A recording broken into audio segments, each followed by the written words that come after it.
今日讀嗰個福音咧，就係馬竇福音嘅第13章嘅。呢一章咧好好㗎，我覺得，因為咧佢如果翻去睇咧，成個13章裏邊咧係講到7個嘅比喻啊，即係講天國好似乜，好似乜，好似乜。譬如話今日嘅天國就好似撒種嘅比喻，跟住下個禮拜咧就一路推落去就係柚子嘅比喻啦、芥子嘅比喻、酵母嘅比喻，跟住地裏嘅寶藏比喻、珍珠嘅比喻，而最後咧就係 wrap up 撒網嘅比喻啦。所以咧有啲學者或者神學家咧，佢將呢7個比喻啊，同創世紀裏邊天主7日創造天地咧嘅神學做一個對照啊。就係如果大家成日聽我講嘅就 typology 呢個字啊，就神學嘅對應，可以咁樣講啊。喺創世紀咧，天主用咗7日嘅時間創造咗呢個世界，而喺福音之中咧，耶穌亦都係用7個嘅比喻揭示咗天國。喺今日嘅福音撒種嘅比喻咧嘅寓意種子啊，同埋植物開始生長，使到讀者聯想到新嘅創造。耶穌話天國嘅奧秘只係俾你哋知道嘅啫，意思就係話天國唔係好似一般出邊嗰啲政治革命嗰啲人諗住咁明顯啊，點解咁耐都搞唔掂嘅咁樣？而係咧，耶穌話佢就好似種子一樣，慢慢咁成長。呢個亦都係回應當時猶太人嘅困惑。佢哋話咩啊？如果耶穌你係默西亞，點解唔能夠將世界立刻改變？或者我接咗好多個朋友，亦都會問同一個問題：你哋嘅天主去咗邊？世界立亂，點解咁耐都搞唔掂？但係耶穌嘅答案啱啱就係我哋護教嘅常識啊！其實天國已經開始咗噶啦，但係仍然慢慢成長噶，唔能夠一蹴即就啊！英文叫做 already but not yet 啊！嗱，天國嘅奧秘咧，唔可能通過人嘅理智去到發掘嘅，而只能由天主不停咁啟示啊！係天主賜俾佢所揀選嘅人嘅恩賜。耶穌用咗種子嘅比種子同埋土地嚟到講明天主嘅話點樣喺我哋嘅人心中產生唔同嘅結果。種子其實就係天主嘅話語聖言啊嘛。種子本身係好嘅，有生命力嘅。嗱，問題咧唔係在於天主嘅說話好與唔好啊，而係我哋聽咗嘅人，我哋嘅心田裏邊點樣啊？呢個比喻咧，其實係唔係一個好關鍵嘅問題？天主好似撒種嘅人，佢不缺乏種子嘅，佢期待咧只係一種願意改變嘅心田。究竟我哋要問一問，而家我哋究竟係屬於頭先福音裏邊邊一種嘅土地啊？而且唔係一次性嘅土地，而係每日係咁撒種，不停咁改變。同一個人，老實講喺我哋唔同嘅時候，可以係一個唔同嘅土地啊。有陣時你覺得自己好似係路旁嘅土地，即係我哋有陣時忽冷忽熱嘅啊。有陣時我哋好熱心短暫嘅，但係有時咧係冷淡嘅，就好似石頭咁樣嘅。有時我哋俾生活壓力壓到我哋拖走啊，就好似荊棘咁樣。有時真係好開放自己啊，充滿神慧嘅，就好似好土地嘅。嗱，耶穌冇將土地分為好人或者壞人，佢只係講到土地係已經係一個好深刻嘅溫柔啊。因為土地咧係可以改變嘅。呢個好地唔係指完美嘅人，而係講願意讓天主工作嘅心。也許曾經係路旁被人踐踏，亦都就係曾經滿路都係石頭同埋荊棘。但係當一個人開始願意鬆土，即係打開我哋嘅心，使到陽光可以進入我哋裏邊嘅時候咧，我話俾你聽，你嘅生命就慢慢開始改變啦。而最令人感動嘅，其實唔係好地結實100倍啊，而係嗰粒撒種嘅主啊，佢從來唔會挑選撒喺邊個地下嘅，佢係將種子撒喺每一個唔同嘅土地上面啊，包括最唔可能嘅地方。佢唔係因為土地唔好就停止播種啊！呢個意味住乜嘢呢？無論我哋而家嘅狀態點樣，天主從來係冇放棄過我哋自己驚住天主放棄啫。甚至我哋喺今日啊，佢仍然耶穌基督喺度撒種嘅。而家你聽緊道理就係耶穌撒緊種嘅。種子生唔生長咧，就係彌撒裏邊耶穌嗰個麵餅係麥嚟噶嘛，變成耶穌嘅身體養育我哋。或者我哋會問一句，究竟而家我係邊一方面嘅，係乜嘢嘅土地？答案當然係由我哋自己決定嘅。但係更深嘅問題就係，我願唔願意讓自己慢慢成為好土地呢？因為天主嘅話語啊，從來冇問題嘅，甚至到佢係要等待我哋嘅內心不停改變，係我哋嘅心。所以今日我哋嘅信徒咧，有3個重要嘅提醒啊。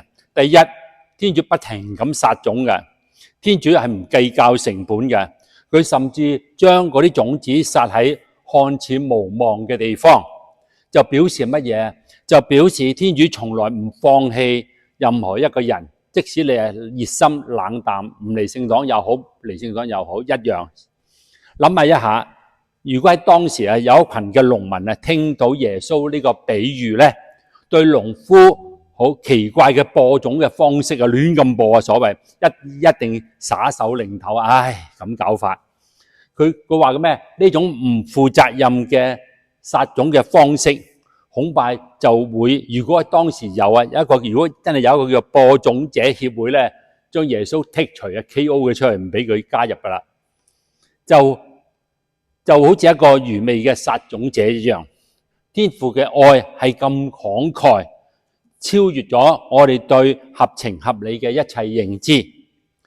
嗱，呢個比喻啊，最重要嘅意義咧，就在於我哋必須效法天主嗰種咁愚昧嘅愛啊！我哋唔單止要愛嗰啲愛我哋嘅人，亦都唔單止要愛嗰啲與我哋相似、認同我哋嘅人，更加要愛嗰啲同我哋嘅意見唔同嘅，甚至對我哋漠不關心嘅人。我哋嘅陽光就好似陽光一樣，能夠照耀所有嘅人，無論佢好人、壞人、好嘅教友、唔好嘅教友等等。我哋走翻轉頭對照一下咧，遲下會讀噶啦，就係馬竇福音第20章嘅12節，大家熟悉嘅就係僱工的比喻啊。嗰啲最後嚟嘅人咧，只係工作咗1個鐘頭，一個時辰。佢話咩？佢話：而你竟將我哋同我哋整日受苦受熱嘅人同等看待咩？但係呢個僱主就好似天主就對佢話：唔通我唔可以將我所有嘅財物做我所願意嘅事咩？或者因為我好啊，你就對呢班人眼紅咩？第二，成果就取決於我哋嘅心態啊！唔係聽咗幾多道理係有福，而係讓幾多道理進入我哋嘅生命而實行出嚟嘅。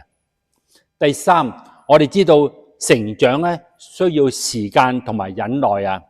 好地唔係一夜之間變成好地嘅，而係經過耕耘，即係我哋叫做悔改啊，耕耘啊嘛，同埋清除啊，就放下我哋嘅執着，灌溉啊，就需要祈禱、聖事、聽彌撒等等。話說啊，有一個農夫咧，每一年春天咧都會出去出邊播種嘅。奇怪嘅咧，佢播種嘅地方好闊嘅，甚至到包括一啲人人睇到都會搖頭嘅土地，冇人願意撒種嘅。有一塊土地咧，特別令人失望嘅。好多年來咧，呢個土地咧都係乾硬嘅，佈滿石頭嘅，而且長滿荊棘嘅。其他路過嘅農夫都話：呢塊土地係冇得救，你播咩種啊？浪費啲種子啫。但呢個位嘅農夫咧，每一年照撒種。有一年呢塊土地啊，自己心裏都話：點解呢個農夫咁蠢啊？仲嚟播喺我嗰度？我咁硬啊，個土地咁亂啊，連我自己都睇衰自己啊，我都會放棄自己。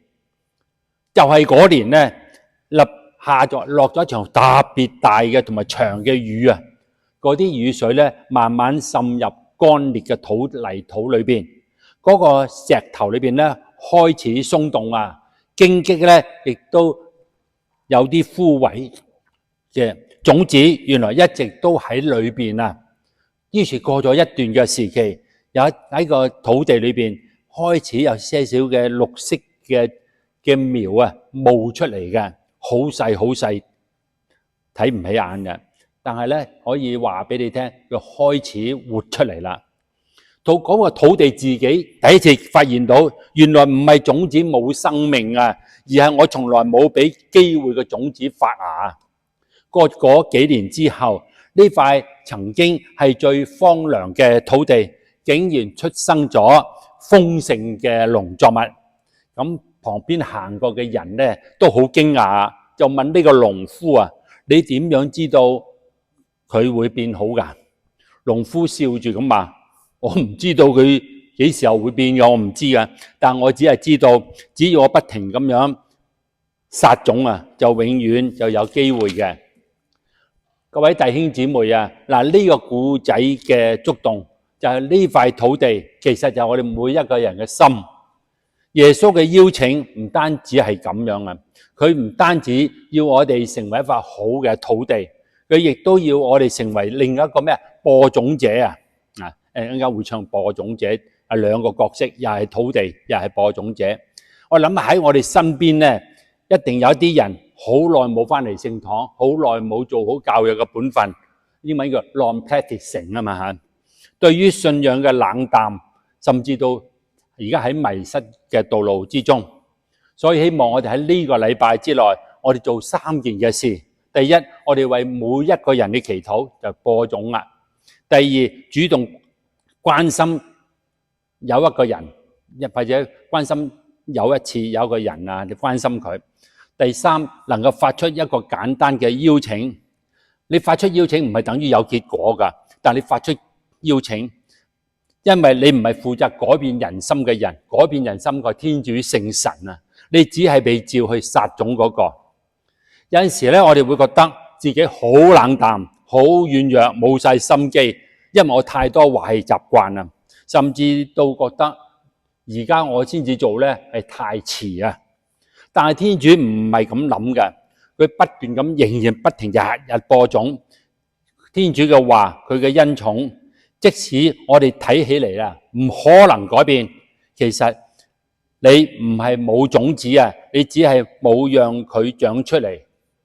草能枯萎啊，呢個寫明㗎，呢個希伯來文，草能枯萎，花能凋謝，但我們天主的話永遠常存。呢個就係依撒意亞先知書第40章第8節。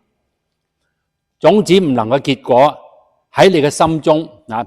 換句話嚟講啊，你嘅心若果好似路旁，讓世界將天主嘅話偷咗去荊棘咁樣。佢話如果我哋嘅心好似石頭，只有一時嘅熱濕，就冇扎根啊。我哋嘅心如果係好似荊棘，就會俾我哋世俗上嘅金錢咧、名利咧、憂慮咧、享樂嚟到擠迫啊。咁樣即使天主啊日日撒種最好嘅種子，亦都冇結果。所以最後，如果我哋願意每日翻鬆自己嘅土地，即係更新我哋嘅神修，我哋去除荊棘，移開石頭，讓我哋嘅心向天主開放，咁樣同一粒嘅種子就能夠好似福音話結出30倍、60倍嘅，甚至100倍嘅果實。所以真正嘅問題唔係天主有冇賞賜俾我恩寵，而係我願唔願意成為一塊好嘅土地。所以最後天主唔要求我哋揀選做邊一粒嘅種子啊，我哋冇權揀做邊粒嘅種子，因為佢已經將最好嘅種子撒下喺我哋嘅心裏邊。天主邀請我哋選擇做邊一塊嘅好嘅土地啊，唔係種子啊，因為土地就決定嗰粒種子點生長啊。而土地係咩？就係我哋嘅內心啦。天主主動施恩，人去自由回應，咁樣恩寵同我哋嘅自由合作咧，就會產生出豐盛嘅果實。願天主降福大家。